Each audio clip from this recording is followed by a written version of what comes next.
Welcome to Makers International, a podcast of makers, connecting with makers from all around the world. Here's your hosts, Jamie Page, Chris Cute, and now, Richard Morley. Hello, good morning, good afternoon, good evening, good night, good times, whatever time it is, wherever you are listening. Joined me, as always, Mr. Chris Cute. Howdy doody, lads. And Mr. Jamie Page. I'm way out of my depth. For anyone that's listening, well, actually for everyone that's listening, that's a little dig at me, so Jamie, well done. But also, we have I don't want to say guest, because when we have a guest on, it normally implies or infers that we're going to do like a spotlight. But actually, that's next week, Andy. So get your questions ready in time, because we have with us joining us as our kind of resident expert. It is Dale from Maple Tree Studios. Hi, Dale. How are you? I'm grand, sir. I'm grand. I'm a bit worried now. Mr. Q, I can hear his pencil from here. I'm grand, if not a little bit seething. I think he was talking to Andy Pugh, just to clear things up there. But anyway, go ahead. Yeah. And Andy's in the chat as well, so he definitely is. I love the man. Awesome. Now, normally what we do is we have like a vague outline of what we're going to talk about, and I have like a little scripty thing. Over the last few weeks, we sort of changed it around and all the rest of it. So I'm pretty much for the next few and for the last few weeks blagging the next bits. So I think what I'll do, folks. This is actually, when I say folks, I mean Chris. We'll run through the sponsors, and then we'll change up our normal listener questions for our little new thing. Yeah, how's about that? Awesome.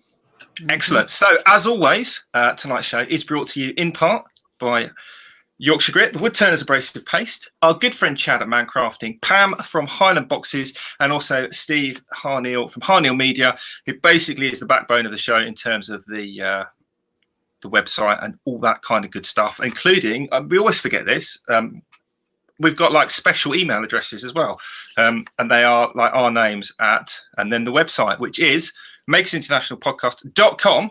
And if you want to find out more about our sponsors, then just go /sponsors, and all the information is on there, because Steve makes sure that it's on there, doesn't he, Jamie?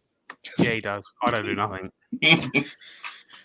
And when Jamie says he does nothing, he basically pretty much does it all, to be fair to him. So that's all good. Now, as I said, we normally do like the random listener questions, but Chris had this cool idea, and actually genuinely I think this is a cool idea. We're not going to do random listener questions, because basically it's always what Andy Pugh's asked us. So Sorry, Andy. Sorry. That is by no means a kind of dig at Andy, because we genuinely wouldn't have a show or anything to talk about, probably, if it wasn't for you, Andy. So thank you, and please do keep those questions, etc., coming, because it gives us food for thought during the week. But this week we have. Do you want to explain this, Chris? Because this was your kind of brainchild. So if it goes wrong, we can blame you. Oh, well, thank you for that. It's just life lessons. It's like every week we kind of, there's a certain thing that happens to you during a week, and it doesn't matter what it is. It's just a little blurb on the radar that says, oh, learn from this, and you kind of move on. I mean, it could be a small, very fractionalized piece, or it could be very large. It doesn't matter. It's just every week. I mean, we all experience something that goes, oh, life lesson. Okay, learned, pocketed, put in the back of the file. It's in here now. Won't do that, or will do that, or whatever the case may be again. So that's just kind of the whole premise of the thing. And it's because we all go through it. Everybody does. I mean, whether we actually catalog them or not, the way we're trying to do here is a different story, probably. But it happens. And so if you make note of it, then that's what we want to talk about. So that's life lessons, Richard. If you needed it explained, there you go. Excellent. And do you have? I actually have one for this week that I think I might share with people. As do I. Well, you've got to go first, then, Jamie. You've got to kick this, but it's not part of that thing that you. Yeah, because you know what, this is the second time you get to sing. You get to sing during the show, and I am a little bit. Well, whatever. Go ahead and do your nonsense. Right. Life lessons. There you go. By Jamie Page. When you say it like that, Jamie, Chris's corner. No, we're not doing that. We're not doing that. Right. Oh, jeez. So my little incident, I'm gonna say, was rather a big one. It happened in the workshop a couple of days ago. I had a rather large chunk of green wood on the lathe, spinning at 1800 revs. Right, I was doing a bit of hollowing, and all of a sudden the wood decided it wanted to come off the tenon and break off. And all of a sudden I had a massive green wood log shoot across my workshop. And as Richard and Dale both know, my workshop isn't exactly the biggest. And you're not the quickest of cats either, so I'm expecting that to have hurt. Luckily, I wasn't in the line of fire by any means. You were there to catch it. I mean, surely that's a good thing. Yeah, it flew off the lathe, hit a stool that was actually on top of my bench, which had a lamp, a spotlight on top of that, and also my phone was on top of the bench as well, on top of the stool. And then all of a sudden, when you get one of them, I don't want to say magicians, but then people that pull the tea towel away from the cups and saucers underneath. All of a sudden, the spotlight dropped from underneath the stool, but my phone had disappeared. And I kind of spent the next 20 minutes looking for my phone, and I couldn't find it. Right? And I was like, where the hell has that gone? Right? So I took the video, and I couldn't find it. So I put it in the video editor, and I still couldn't find it. So I put it in slow motion. I had to slow it down to the point where I slowed it down so much, you can see it going, and you actually see it going into the mop bucket. So what is the lesson here? The lesson is don't stand in the line of fire a massive chunk of wood that's going 1800 revs a minute on the lathe. Don't prop your phone over the top of a mop bucket. Maybe another one. Yeah. And that also, but there's also that video. You can actually see you can actually see the log coming off the lathe in slow motion and real time an hour after this show, because there'll be a premiere coming out. Oh, see, I was There's a nice little plug as well. There you go. I was thinking your life lesson was going to be always have a bucket in your workshop so you can find your phone. Yeah, there you go. Came out nice and clean, right? Yeah. Luckily, the iPhone 8 is water resistant. Dale, do you have one? Or you want me to go and let you think about it? Oh, I think you should move on. I wasn't expecting one. Haven't done any thinking about it. No. Okay. Pass. Then I'll go, and we'll leave Richard for last. Then that's fine. My lesson for this week again is on, social media. What else? Because I mean, you always learn something every week on social media. It's just anyway. Being as what we might call in America a smartass, or as you Brits might call it, a piss taker. And in case you haven't noticed, I occasionally kind of dabble into that arena. Okay. I actually live in that arena. Anyway, I learned that being such a thing, it can be quite a lot like knocking on a hornet's nest. Because if you put something out on social media and people who don't know you see your smartass response to something and they don't quite get it, you get pounded upon very fast. And that happened to me this week. I'm in a member of a group that, I don't want to call it exclusive, whatever. Anyway, Ann and Nancy Wilson, the band Heart. Okay. Love them. Mean it. Really do. Not, I wouldn't call myself a fan, but I respect their work. Anyway, they posted this meme that said, "Music brings things back to life like nothing else can." And I replied, I don't know about that. 2 paddles to either side of a chest can get a heart beating pretty quick too. And I just left it at that with a little smiley face at the end. And oh my word, did I wreath the wrath of the Hearth fans? I mean, I kid you not. There were over 300 responses to just me being a piss taker. So all I'm saying is the life lesson is be careful where you are doing these things, because if people don't know you, you may catch. Because my notifications on Facebook blew up over that. I finally had to turn off notifications for the post because I had over 300 people that responded to that. I was like, oh my God, I was joking. I mean, but it was just like, I get what you're saying. Oh God. I mean, I understand what they were trying to say, but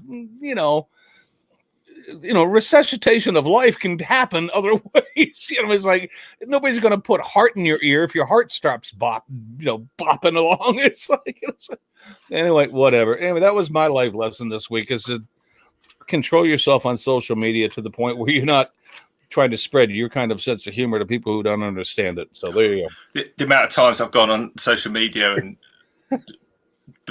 I've got this kind of phrase with Kat. You see things because you see all sorts of things that people post, and then you read it out, and then the next comment is, "So I replied," and there's like, "Oh dear, oh no, don't do that. Don't just keep on scrolling." Here we go. Here we go.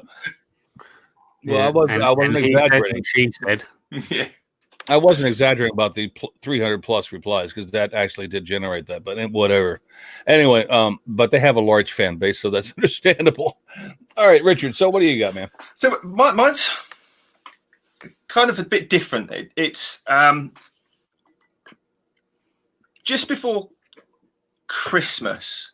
I use the same supplier for pretty much most of my materials. There's only a few specialist things that I don't go to this supplier for, and I've been going to them for about 7 or 8 years on a fairly, not particularly frequent, but enough to kind of know the lads in the yard and behind the counter in first name terms. So over this amount of time, they've helped me out. So I might go in and say I might need 3 sheets of moisture resistant MDF, for example, right, for argument's sake, and I'll go in with a cutting list, and the old boy Dan, he nothing's ever too much trouble. He's usually typical sort of builder's merchant scenario. He's in the yard in the cold, or cowering in the shed because it's raining, or he's driving his little propane gas powered forklift truck moving bricks from vans to lorries and all the rest of it, busying himself. And I'll go in with this cutting list, and there'll be like 30 cuts across 3 sheets, and he'll have to take it from one, usually up in the top of the racks, find a forklift truck and go and get it, and then bring it down, and then drive it off to the mill, and then it's always a pain, but it's never any trouble.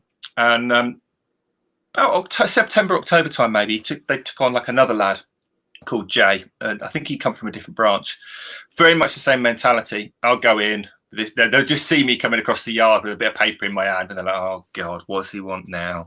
Generally, because that's me, as I'm sure you can imagine. So at Christmas, I was like, to say thank you, I bought the lads I went into the supermarket, and Kat and I bought.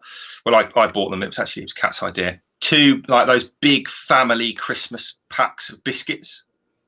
They've got all sorts of chocolate biscuits in, and they're big. They're probably about 1 foot square, these tubs, and maybe 6 inches deep, and a couple of those. And I went into the yard about 2 days, well, maybe a week before Christmas, with these things. I just took them in and went, "There you go, lads. You've helped me, done all these things throughout the year. There's all these biscuits. Dive in, take them home, do what you like with them. Just it's like my little thank you," which you could probably translate into my little backhander / bribe.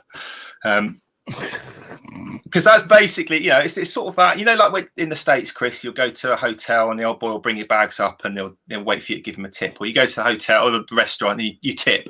It's like you're quite a heavy tipping culture in the States, comparatively speaking to the UK.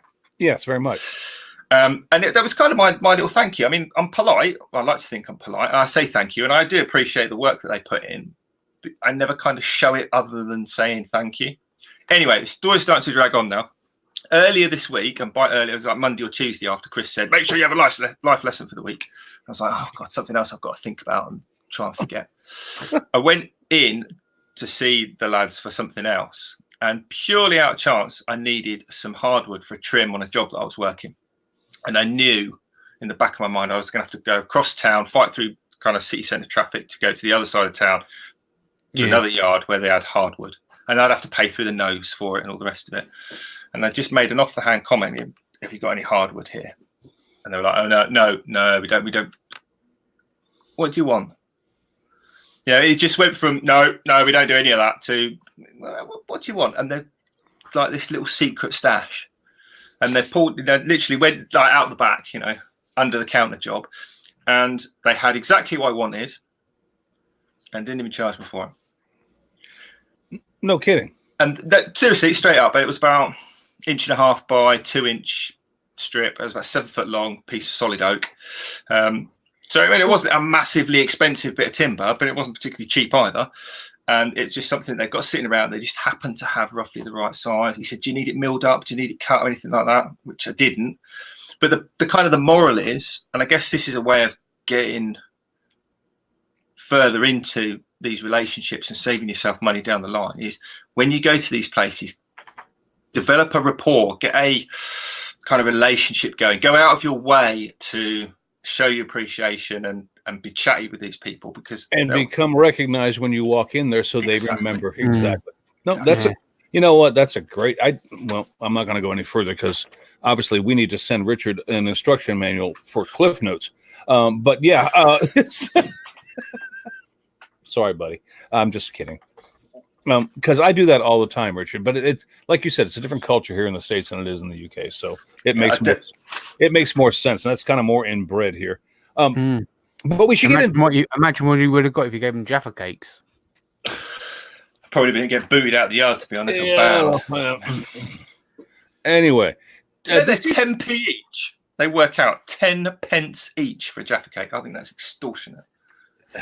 Genuinely, they're nice. Don't get me wrong, but I don't think they're 10p each nice. Just Richard, we need to get on topic. We need at some point tonight. Are we going back onto the? We need to get on topic, and I'm trying to find a segue between 10p each into what we're talking about. But I guess do the fake Jaffa cakes infringe the copyright or the intellectual property? So we could go like proper hardcore McVitie's Jaffa cakes, or are we going off brand? Like the happy shopper. Are they real Jaffa cakes? Is it infringement? There we are. Yeah, I know. Yeah, because I know Jaffa cakes may be copyrighted. Anyway, thank you, Dale. I love you now. That's why we got him on. Let's start with our friend who we put off at the beginning of the show, who we did not want to disparage, Andy Pugh. Andy, as always, has some very intelligent questions to ask us.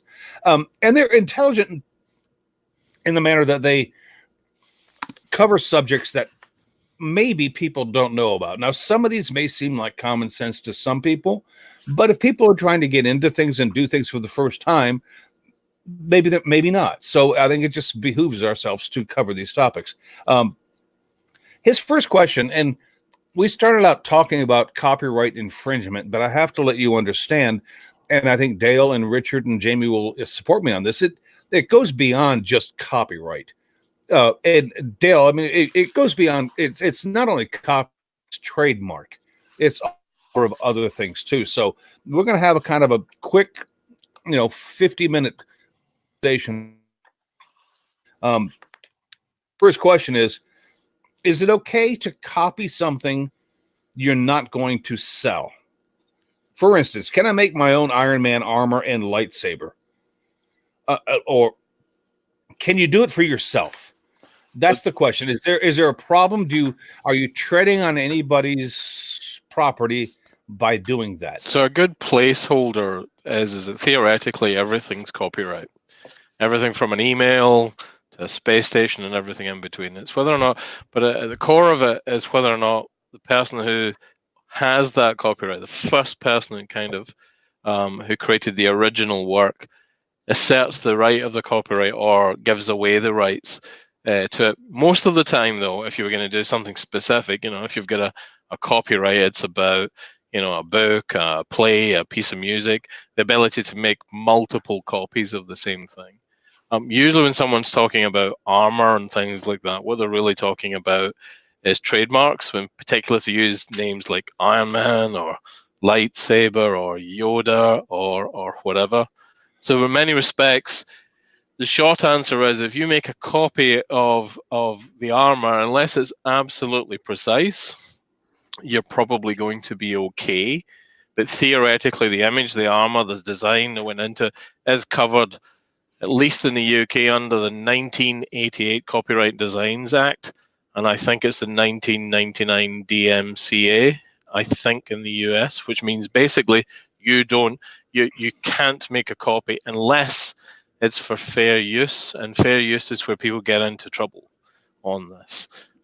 There's this sort of perception if you don't sell it and you're only doing it for yourself, you're probably okay. And the truth is most major corporations don't care because you're fans. And fans get a little bit of leeway, but if you're going to sell get a lot of leeway. But let me interrupt you real quick, because I want to make something perfectly clear. Because copyright laws vary from country to country. They absolutely do.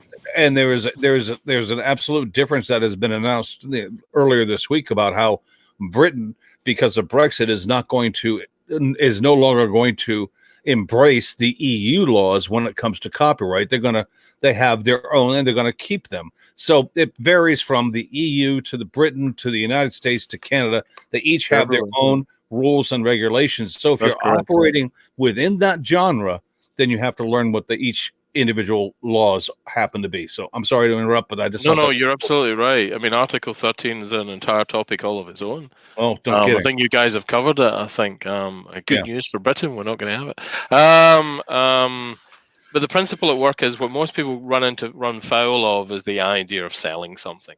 Copyright law at its core is designed to ensure that you can profit by someone else's hard work. At its core, that's the IP protection engine. Is here reproducing the copyright protects the right of the artist or the original creator to basically who can make it, who can reproduce it, who can perform it, who can sell it, who can distribute it. Really, that's what copyright's all about at its core. It's one of those things where, I mean, the term copyright is kind of thrown around and brandished to kind of mean everything, but it absolutely doesn't. The word copyright and the use of copyright predominantly relates to literary works. So as Dale's already said, books, song lyrics. It also applies to music in its kind of weird coded form on the multiples of lines and that nobody but musicians can read, and pictures and paintings as well, which is another good one. But that does cross over into sort of our realm, so to speak, and certainly I think a lot of people listening to this will be able to relate to the artistry side of it. I mean, take Soph. I'm not kind of pointing fingers or directing people that deal with copyright infringement in her direction, but some of the awesome paintings that she's created, you could argue are infringing, but actually the copyright protects that work.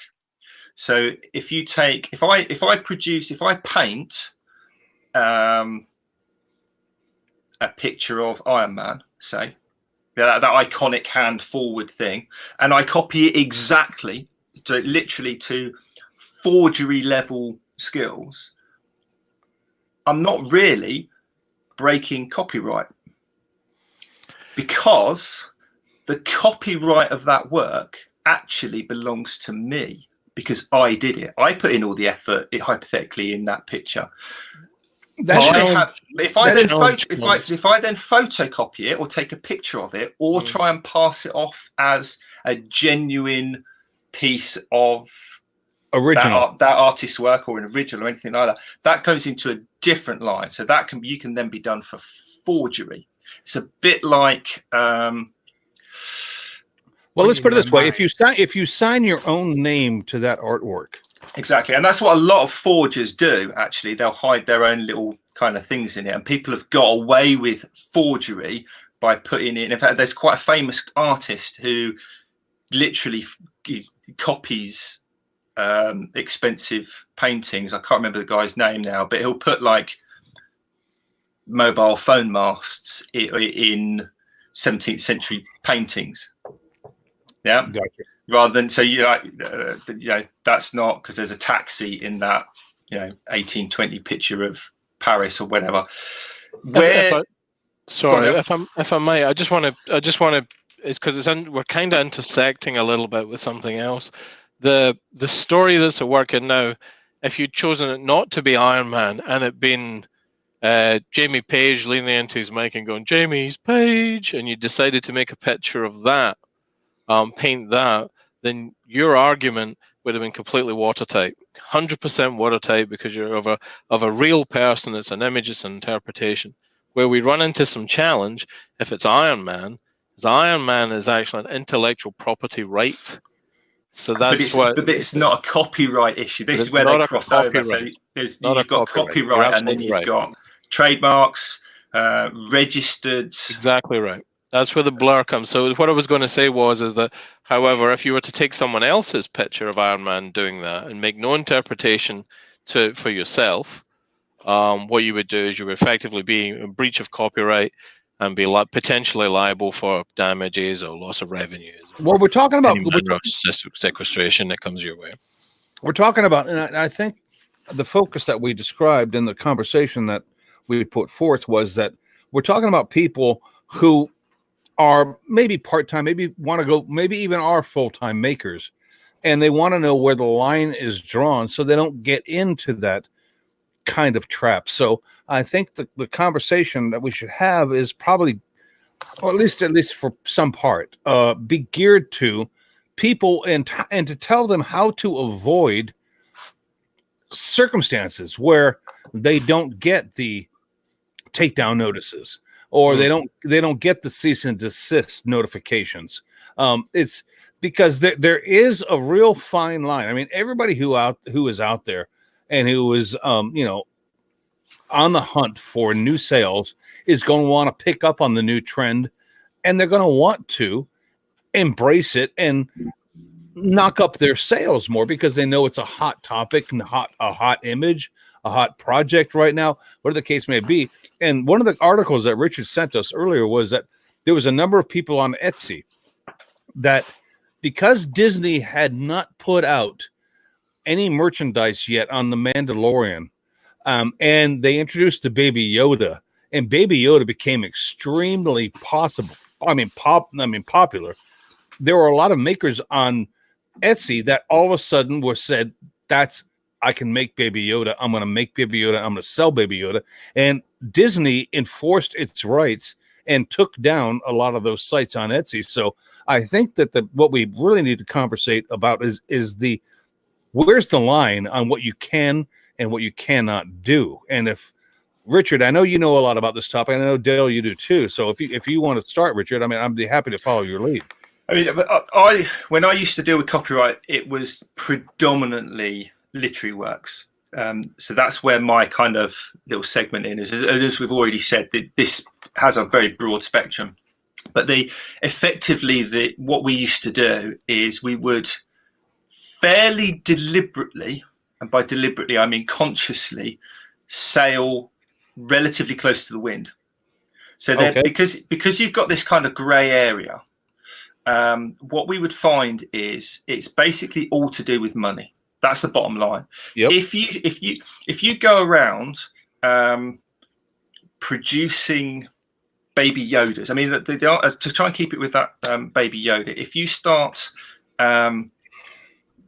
what the article was, a woman on Etsy had created her own crocheted Baby Yoda kind of beanie toy things, and she was selling them on Etsy. So she's put an awful lot of work in to make the pattern, then to sit down with hours to actually crochet them and make those things. So from a copyright standpoint, she's put in a huge amount of effort because she's looked at a picture and used a completely different medium to then replicate that. It'd be like if you built it out of Lego and picked all the different colored bricks and spent them, blah, blah, blah. So she's put an awful lot of effort in. So what they've done is, because she's selling them in an area that they're actively going for, because this would have been a tactical ploy by Disney to kind of keep that market open. For Because themselves, the last thing they want to do is start putting their own merch into an area where there's already loads of merch, particularly if it's not theirs. So that's from their point of view. So if you back away from that, even they can't do her for sitting at home and making her own pattern. Nobody can stop you doing that. What they can stop you doing is using these registered designs. So Yoda, Star Wars, The Mandalorian, because in the context of this story, they are protecting their work. Yeah, because Disney owns Star Wars. Yeah. And for, for people to fully understand what we're talking about, and Richard, I'm sorry to interrupt you, but it's Disney owning the rights, because you have to understand that if when a movie, like a movie company or whoever has like the rights to The Mandalorian, whether it be Star Wars, Star Trek, or any really popular feature film type thing that's going on there, they make a lot of money off of selling the rights. As soon as you start going to mass produce these things, and so they can't allow somebody to take that market away from them. That's what I'm pretty much hearing you say. This is sort of straying into the area which is predominantly my experience. So mine is much more in the digital realm. It's about software, it's about patents, it's about designs.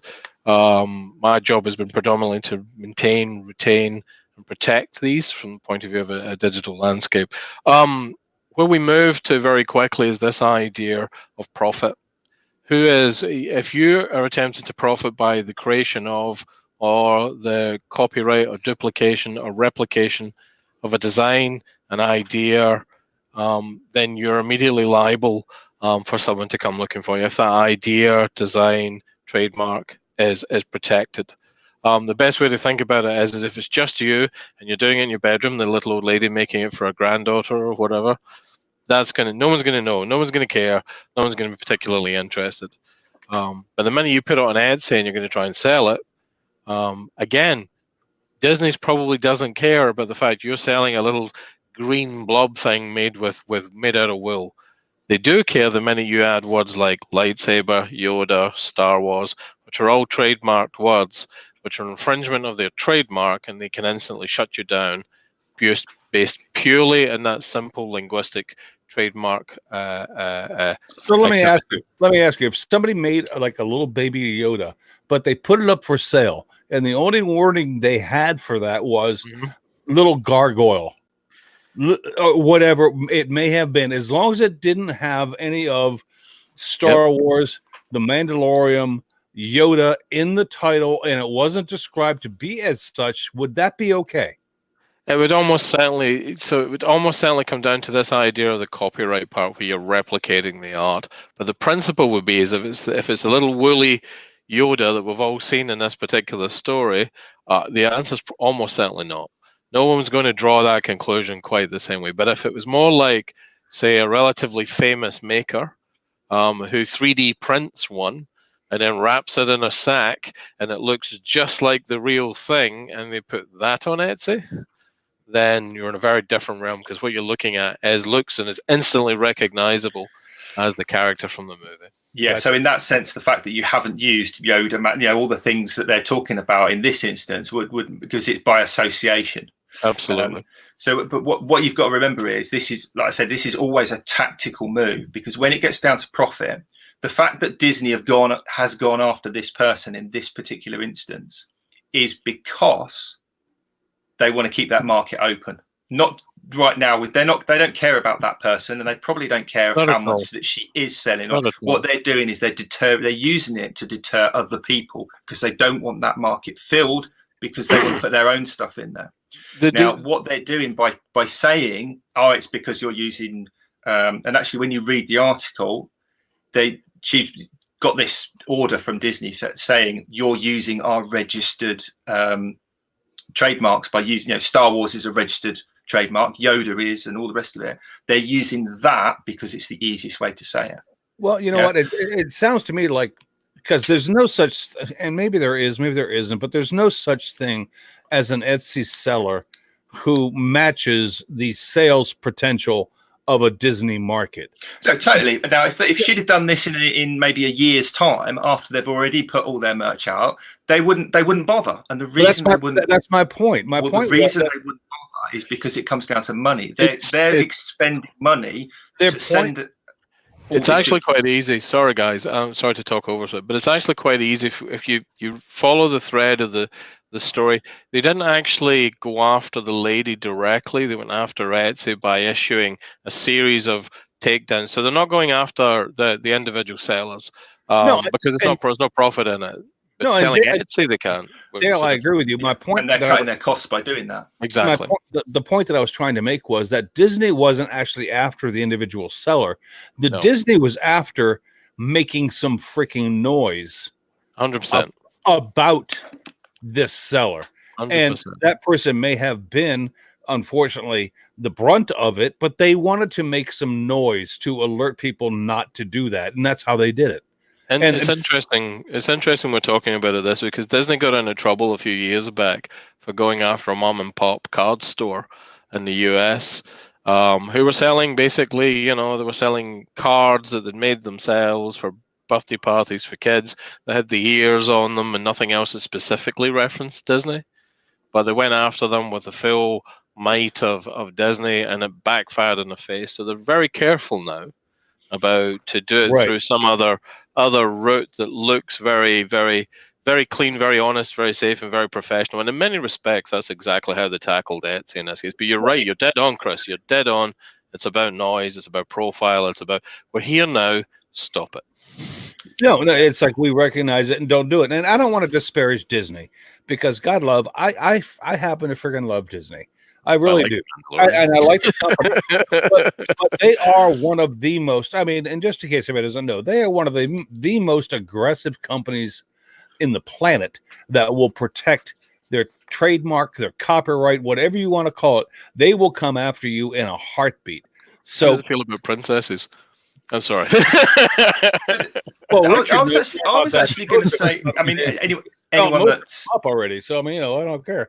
Anyone that listens to the podcast here, or has listened to it for any length of time probably knows my views about Disney anyway. But if you don't know the story that Dale just referenced, but if you go to Disney, they're actually very open to and amenable to people using their copyright. You literally, in the course of one day in any park, you would literally see hundreds and hundreds of people who are, on the one hand, technically they've gone and they've made their own Mickey ears. They've gone and had their own T-shirts printed. Well, let me ask with their font that they own and their designs splashed all over it. Yeah.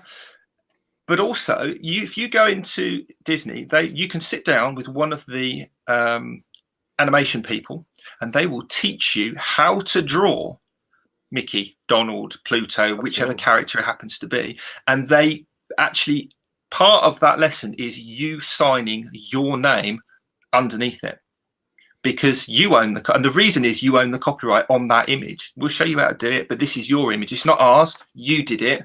It's down to you. So it's not about them being really aggressive.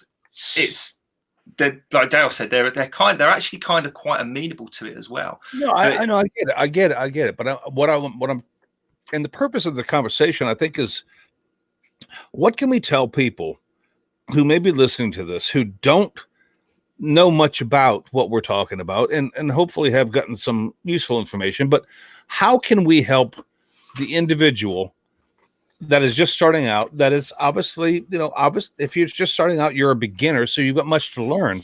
How can we help them avoid the problems that could be coming up? Because as mentioned, it's very incumbent on an entrepreneur to try to produce something that they know will sell because they're into it and they have to recoup their investment. They're looking to make as much money as they possibly can. And that is true for people who have been in the business for years. But especially for people just trying to start out, how can we help them avoid these type of problems? Is it just to create your own thing and hope it becomes popular and flip the coin, or is it, how do we help them avoid doing what may become a problem later on? I'm looking to see if we have any advice to give the people who are trying to do what they want to do. my personal advice in this situation, it doesn't, because I know actually it wasn't just Disney, and I don't want to kind of sound like we're No. Somebody on our post today commented about football teams, and how they're fairly sort of strict about these things as well. Is if your intention is to sell stuff, then there will be channels to go through where you can legitimately do that. There's a lady in Wellingborough who, these Scrabble things, you see them all the time, like mum and dad, and they're like kind of crosswordy things, and they're made with Scrabble tiles, and they're sold as Scrabble art, and they're like framed 3D pictures. Do you know what I'm talking about with these? There is only one person in the UK, or I say it might change now, but 2 years ago when I worked for her husband, there was only one person in the UK who could actually say that they sold Scrabble art, because they'd gone to Spears, or who the people that owned the game Scrabble, gone through channels and gotten the rights to sell it that way. Got the rights to. They were buying tiles by the lorry load and doing all these things to order. But you see people on Etsy selling Scrabble art all over the place. Yeah, so there are channels to go through. It's the same with certainly the British military, no doubt with the your nation's military as well. There's a part of the Ministry of Defence that deals with the logos and emblems and cap badges and all that kind of stuff. So the infantry battalions have got their own cap badge, and the engineers have got their own badge. You can go through certain channels and get basically permission to recreate these things to give as gifts to retiring and ex-servicemen and all the rest of it. Well, I'm sure it's probably diverse, and it matters one way and another depending on who you are talking to.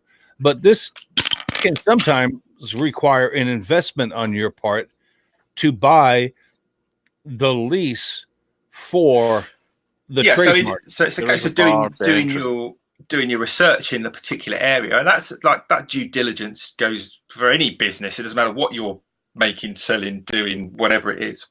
But if you're just doing it because you want to do it, because you want to make a video of it, or you want to just make it for your own entertainment or purposes, like Dale was saying, if you're a little granny making a Yoda for your granddaughter's birthday, or your daughter who's a fan of whatever, then crack on, do it. And I would go out on a limb and say you'd be perfectly safe. Technically, I mean, the moral side of it is that's your own conscience, but technically you probably are breaching laws and copyrights, but they're not going to bother with you because it costs them too much money. Disney's lawyers are paid to go. They've got a return on what their effort is, and if there's no return because you're not selling it, or you're just one person that they're not going to bother with it. Do you see what I mean? It's not worth the effort. No, I get it, and that may lead into what I'm going to ask Jamie, because Jamie has he replicates portraits all the time, but the patterns are made by a separate individual. And I mean, for instance, the Queen. I mean, if you don't think the Queen has some sort of protection, copyright, trademark, whatever within the UK government, then I think you're friggin' wrong. But I mean, I will ask Jamie. I mean, is that what you do, Jamie? Is that a concern to you when you do portraits that were perhaps photographs by another person that have been transplanted onto an image that you are now cutting out? I mean, is that something that people should worry about if you decide to sell it? That's the key point. If you decide to make money from it. To be honest, I mean, I obviously get the patterns that I've gotten so far, the detailed ones I've gotten from Charles Deering. Whether I've purchased them or I've given them, I assume he's taken the right precautions to say that. Well, my point is these are copyright free or whatever. It really doesn't matter though, Jamie, because if you turn around, it doesn't matter where you got the image from. What I'm talking about is there a problem if you try to sell that? I couldn't tell you, to be honest. So I think a better way to ask the same question, I hope, is thinking of Shutterstock. So if you buy an image, If you want an image and you go to Shutterstock, Shutterstock will sell you an image for £1 or whatever it is. And that image could be of anything. Right. And depending what you buy, you're allowed to do certain things with it. So if you're buying a pattern, the question to ask is, can I sell the results I make from this pattern? Can I reproduce the pattern? Can I sell the pattern on, and those sort of things? But most people just want to make something with the pattern, maybe sell it. So the originality of the seller is what you have to place trust in, and the license that they offer you has to be one that you can buy into. Shutterstock, I've got pages and pages and pages on this. If you want to buy a picture, they'll tell you where it is, where it came from, what the story is, and what you can do with that image afterwards. But to come to your original point, the advice I was given very, very recently about an IP lawyer when we were deciding whether or not to sell something as a company was she talked about the sort of things that is what you expect kind of the outcome to come from. So the basic question to ask yourself if you're going into doing something or making something is, if your intent is to sell it, if your intent is to go in to sell it, then you're probably running into some interesting waters. And exactly to Richard's point, seek advice as to how you go about covering your bum from the point of view of licensing. Do you need a license? Is it something? It won't hurt. You'll probably only have to do it once for one thing you make, but go and check. If you're making a copy or a version for yourself without the intent to profit from it, then you're in a position of really low risk, but you should probably honor the original. You should, where did it come from? Talk about the original author, talk about why you're making it or something like that. If you're going to do it publicly or you're going to do it in a video, then you should honor the original. Describe this as to give that original person the opportunity to say, I'd like you to stop that, please. Okay. Ceasing the opportunity to cease and desist. But other than that, if it's for you or for your immediate close friends and you have no intention to profit from it, then you're in a safe place. Yeah, so with all of the stuff that I've ever done, I've always given it away. I've never made any profit from any of the patterns I've done. But and I don't want to get into the minutia of this, but technically, if you have a YouTube channel and if you monetize a video, you are at some point making revenue off of that video. Absolutely. Would they ever come after you? Honestly, I think the chances are very slim that they would. But companies like Disney, who are looking to make a point, could possibly make a big deal of it. Absolutely. What I'm trying to say is that if you do a video on that and you do monetize that, you are, in fact, trampling on the feet of somebody else, possibly. And they could come after you on that. Right or wrong, they could come after you. It's just the conversation there wanders into the wonderful mucky waters, and there's probably not enough time in this show to talk about fair use. Exactly, because there's a lot of that. Fair use is an intriguing water where it's in the interests of the organization to allow you to do the video, since it increases the profile of whatever it is you're trying to make or honor or etc. But you have to honor them to give them the opportunity, and then you're fair dealing with the original creator. And at that point, the moral position or the moral rights of the original author are protected. And you have to, if there's a cease and desist, you honor those, and everyone's happy. Otherwise, you'll wind up in court. And you say that's only really going to happen if you start digging your heels in. Yep. Because like I said, it's all a risk. Now, let's say, for argument's sake, I go now and I 3D print a baby Yoda from Thingiverse, which you can do, and I then spend a couple of days sorting it out, printing it, assembling it, painting it, and it looks awesome. And I go, I'm gonna get a few quid out of this, and I put it up for sale on eBay, and it sells really quick. And I'm like, well, okay, I'll make a few more. And then Disney ring me up and say, this thing we want you to stop. And I'm like, no. That's when you're going to get into trouble. It's when you start digging your heels and going, no, this is perfectly okay. That's when you're going to end up in court. It's about, kind of, like I said before, it's about the risk. And you've got to accept that if you decide to do this, and I'm not saying you should or shouldn't, because in the kind of giving legal advice realms. Yeah, like I said before, it's the kind of the moral side of it. Yeah. But that isn't that the point where you would look, where if you got that from Disney, if your intention was to mass produce these things because you knew you could make a lot of money, at that point in time, wouldn't it behoove you to say to Disney, I don't want to stop. What do you want from me in order to let me continue? And that is basically what they're looking for. They're looking for licensing fees. But see, that gets into another conversation that we can go into for eon. If I might wrap up my sort of position to come back to where Richard was, I think that the phrase that I need to return to is honouring and fair dealing. The principle that you were expressing, Richard, was one of someone who wasn't willing to honour that and who wasn't willing to do fair dealing. And at that point, a simple cease and desist will not be sufficient. No. It will not be sufficient, and at that point, you're moving into a very different realm. That's IP lawyers, that's trademark people, that's trip to civil court and beyond if the case comes. But that's up to you. Which then could be kind of costly. Which within itself is a deterrent, because they know that you got to go to court, and that's going to be out of pocket money for you. And by the time you're done with litigating this whole friggin' thing, it may not be worth even going through that whole point. And that's the power that these companies can have over you. Is that, because I mean, Dale, if you were taken to court by Disney and they wanted to litigate your complaint completely all the way through, that would cost you an arm and a leg and make your it'd be unlikely they'd want to, because whatever it was I'd done wrong, I'd want to settle right from the get-go.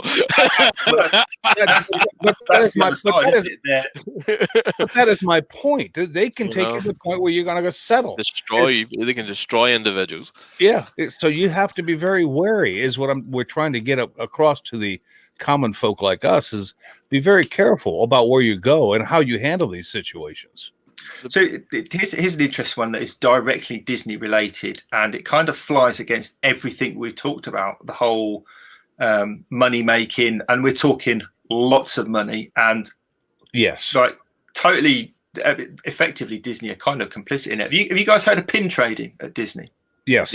Yeah. So anyone that doesn't know about pin trading, basically what you do is you walk around Disney with a lanyard on. And actually, if you look on any of my posts when I was over there, I would have had a yellow lanyard on with these little badges, little buttons, pins. They're enamel pins. They're made in China by the boatload, literally, and they're sold in pretty much all the gift shops and all the stalls in all the parks in all over the world. And they're anything from about $8 up to thousands, because they do like limited edition ones. So there's something for everyone's pocket. And what you do is you have this pin and you go up to one of the cast members or one of the shops and you can swap them. So you might be collecting Mickey Mouse and you've got an Olaf, but you don't want Olaf. So you go up to a cast member and you can just swap them. And it's free to swap. You buy them in and you swap them. Now, if you go onto eBay, you can buy them 100 at a time for about 15 quid, $25. They're massively. And they call them scrappers. They're basically like the seconds that come out of China, and they have other one. They're basically counterfeit. So then as long as they've got like a little thing on the back of them, they will trade them within the parks. And Disney's fully aware. All the cast members are quite happy to trade all these kind of fake badges all the time, every day. And there must be, I'm not joking, there must be tens of thousands of these things a week in circulation in all the parks. And they're flying out the door on eBay and going back into the system. And Disney just let it happen because it's keeping guests happy. But they're losing loads because to buy them in the gift shop, you're looking at $6-7 to start for the cheap ones.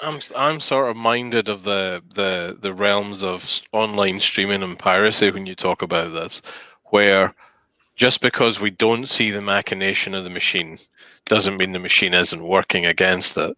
That would be my take on this one. Without being in the position to, I mean, I have no idea what you're talking about in principle. Yeah, I understand the idea that right now it's quite open. because it's open, it doesn't mean that Disney aren't endeavouring to concoct a strategy to retain So- return control to the Well, centre. gentlemen, I don't mean to wrap this up, but I'm going to Because that's what Chris does. because that's why I'm here, because these guys will never shut up. Is that look? I think I can if anyone wants to, confer with me about this later, because I didn't hit the mark, then you let me know. But what we're basically saying is, if you even think you're treading on somebody else's intellectual property, then you should have an air of caution about how you do it, and might want to investigate the proper way to do it.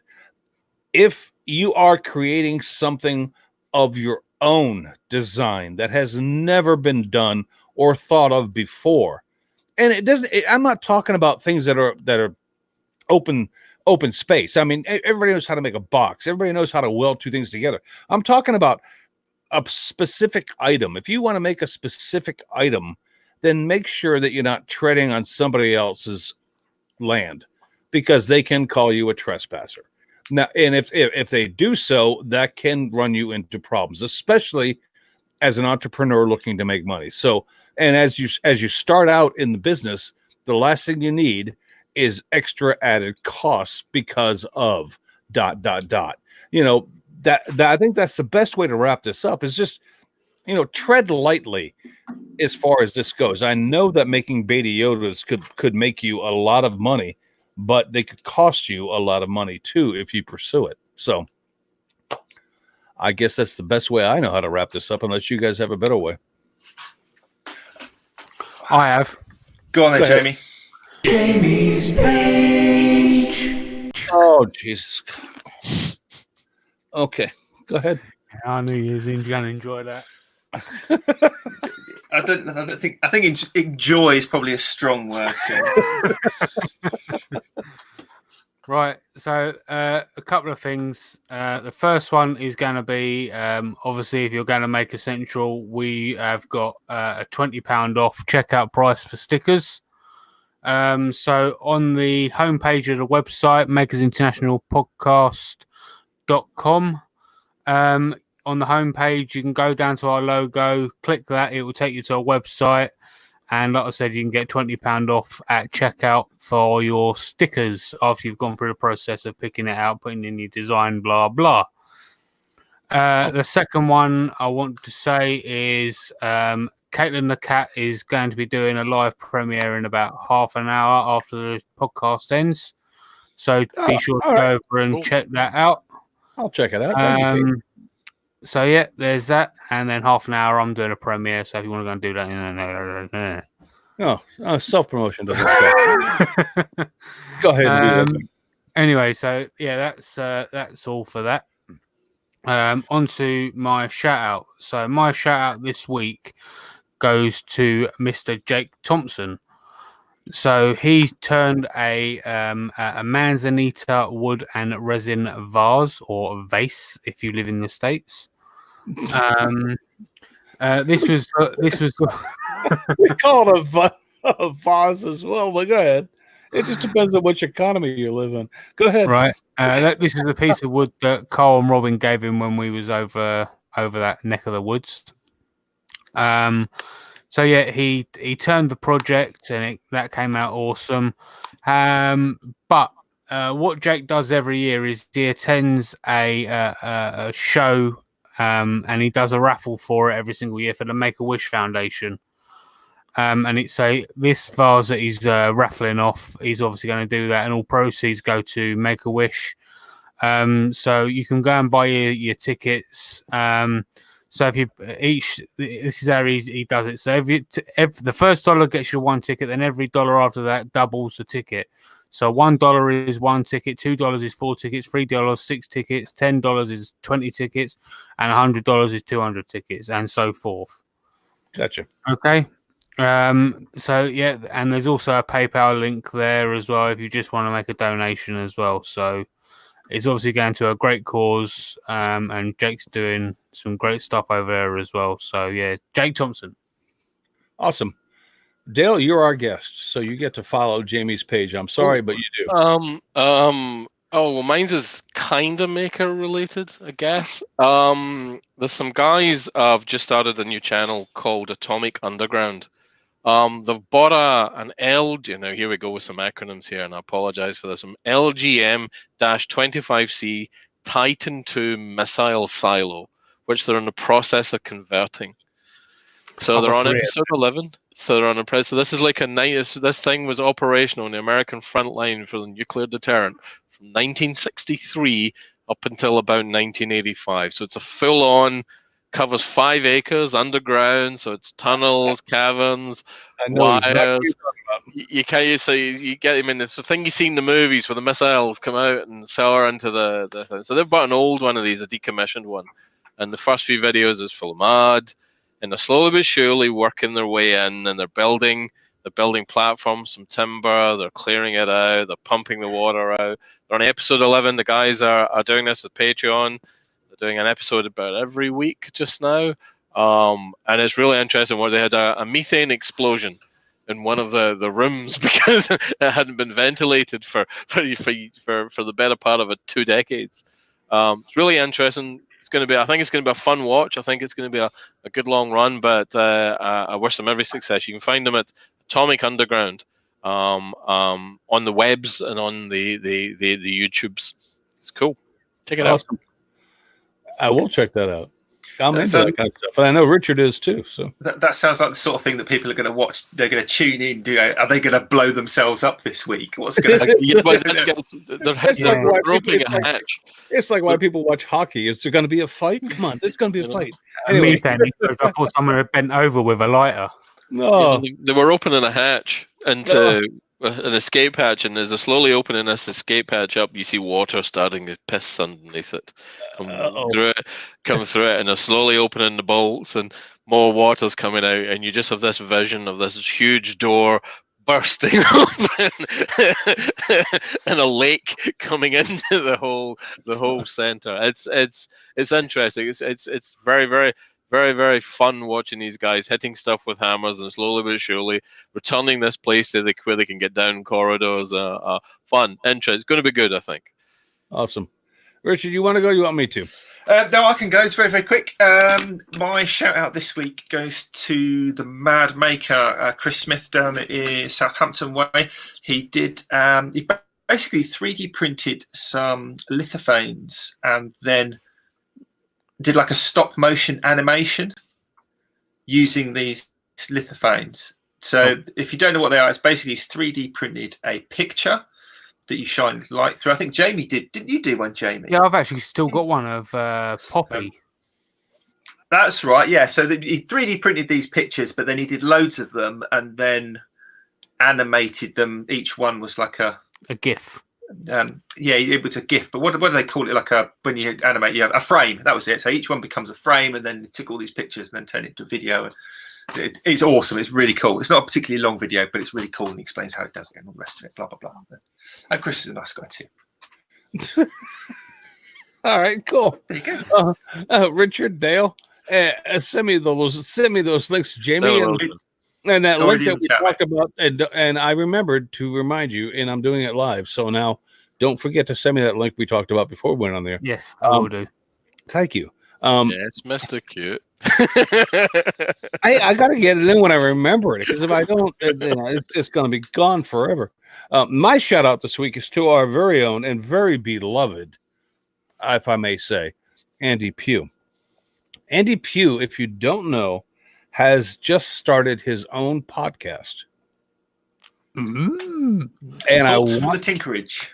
It is Thoughts from the Tinkerage, exactly, Richard, and the link will be in the description when this comes out on Wednesday. But give it a look. I think he put out like a 2.5 minute introduction to it yesterday, and I think he's going to get full into it by next week. So, like I said, the link will be in the description. I can't do it right now, but I will give the link in the description on Wednesday for Andy's podcast. But Andy's a very interesting guy, and it might be worthwhile listening to that. So my shout out today is to Andy, and Andy, I think we all can say that we wish you the best of luck, my friend. I hope it rocks. By God, are we going to have some questions for you? Oh boy, you have just opened yourself up to a world of shite. But we do wish you luck. Revenge is ours. So Andy's just said in the chat actually that the episode is out. It went out at 1 a.m. this morning UK time. So if you're listening to this afterwards, it is out. Definitely. So, well, we don't have enough time to ask you for a link to that. But Andy, the link to the initial one will be in the description on Wednesday. But buddy, we wish you the best of luck because needless to say, we respect you, my friend, and that's the nicest thing I'm ever going to say about him. And of course, talking about saying nice things, I think that pretty much covers this week's episode. Does it not, Chris? Does it? Does it not? I think it does. Yeah. Does. So, big thank you to everyone, including Dale, for coming on.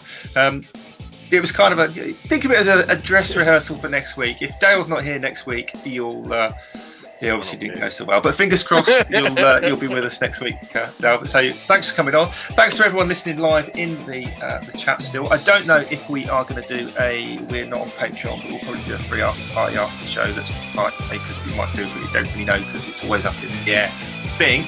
If you are still listening to us, thank you. If you're not, we will say what we like about you. So until next week, you all take care. Have a great week, everybody. Take it easy, everyone. Dale, it's a podcast. You can't wave. You have to say something. We've got to wave. I've watched everybody closing this show out.